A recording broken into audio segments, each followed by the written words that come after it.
Kali ini mari kita belajar bersama tentang sistem pencernaan pada manusia.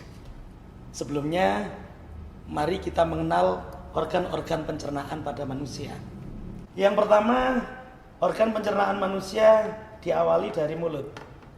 Makanan kita makan, masuk ke mulut kita. Di mulut terjadi dua jenis pencernaan. Yang pertama, pencernaan secara mekanik, dan yang kedua pencernaan secara kimiawi. Pencernaan secara mekanik di mulut dibantu oleh gigi dan lidah. Sementara jenis-jenis gigi pada manusia dewasa ada gigi seri, kemudian gigi taring, dan gigi geraham. Gigi seri berfungsi untuk memotong makanan, sementara gigi taring untuk merobek atau mencabik makanan, dan gigi geraham untuk menghaluskan makanan menjadi lebih halus.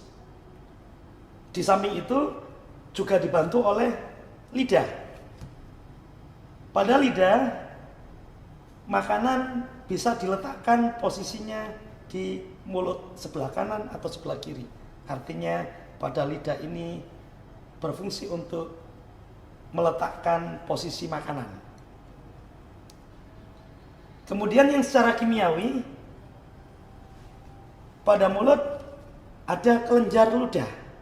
Di dalam kelenjar ludah ada enzim petialin atau enzim amilase yang berguna untuk mengubah karbohidrat menjadi zat gula.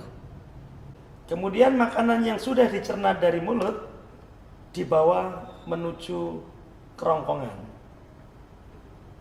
Pada kerongkongan terjadi yang namanya gerakan peristaltik, di mana gerakan peristaltik ini adalah gerakan meremas sekaligus mendorong makanan menuju ke lambung. Sementara di lambung, makanan dilakukan atau terjadi pencernaan secara mekanik dan kimiawi juga. Mekaniknya dengan gerakan otot-otot pada lambung, sementara kimiawinya dengan enzim-enzim. Di antaranya adalah asam klorida yang berguna untuk membunuh kuman, kemudian enzim pepsin yang mengubah protein menjadi pepton, dan enzim renin yang mengubah protein susu menjadi kasein. Kemudian setelah dicerna di lambung, makanan dibawa menuju ke usus halus. Di usus halus ada pankreas, duodenum, jejunum, dan ileum. Pada pankreas terjadi juga pencernaan secara kimiawi, di mana di sini ada enzim-enzim yang berperan untuk mencerna makanan tersebut. Di antaranya adalah enzim lipase yang berfungsi untuk mengubah lemak menjadi asam lemak. Kemudian enzim amilase yang berfungsi mengubah karbohidrat menjadi zat gula, dan enzim tripsin yang berfungsi mengubah protein menjadi asam amino. Dari pankreas atau usus 12 jari ini yang disebut juga dengan duodenum,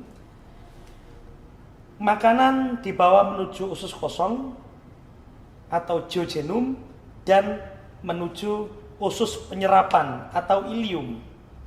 Pada usus penyerapan ini makanan diserap oleh villi atau yang dikenal dengan jonjot-jonjot usus halus.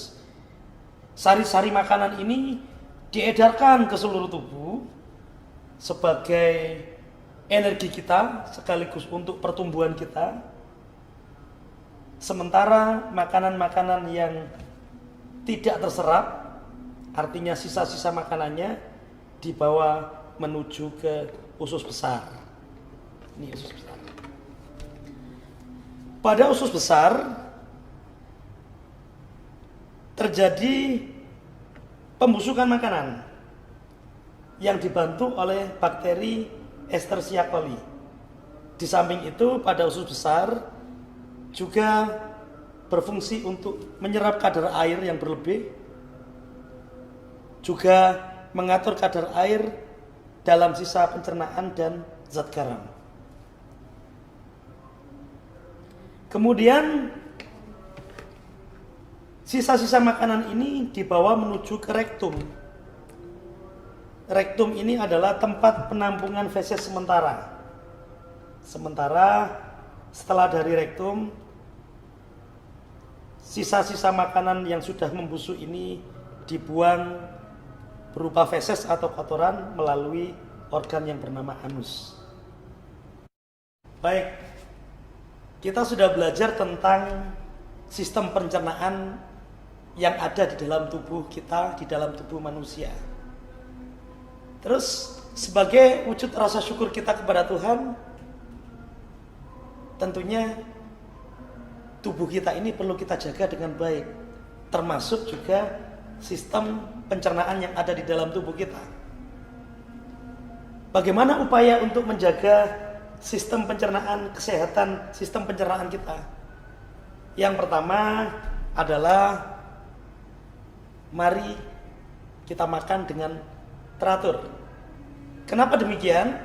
Karena dengan makan makanan yang teratur, lambung kita akan cukup makanan sehingga asam lambungnya juga tidak berlebih.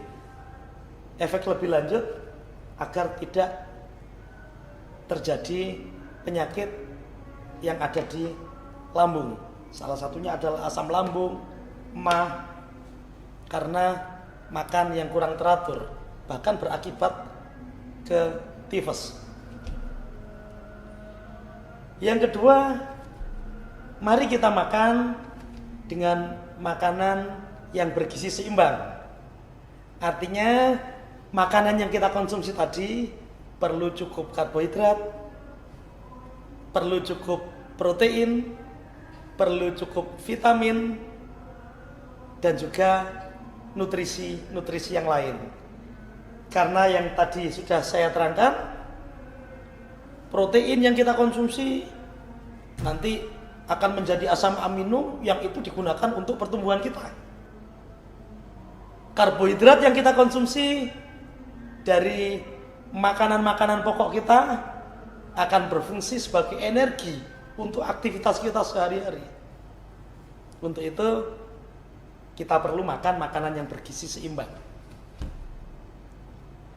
Yang berikutnya, cukup minum air. Jangan sampai kita kekurangan dalam minum air, karena air ini sangat berguna untuk memperlancar metabolisme yang ada dalam sistem pencernaan kita. Lebih lanjut, kita tidak boleh sembarangan jajan. Mari kita ingatkan teman-teman kita, kalau jajan sembarangan di sekitar sekolah atau di sekitar rumah, yang itu jajanannya banyak mengandung zat-zat yang tidak diperlukan oleh tubuh kita.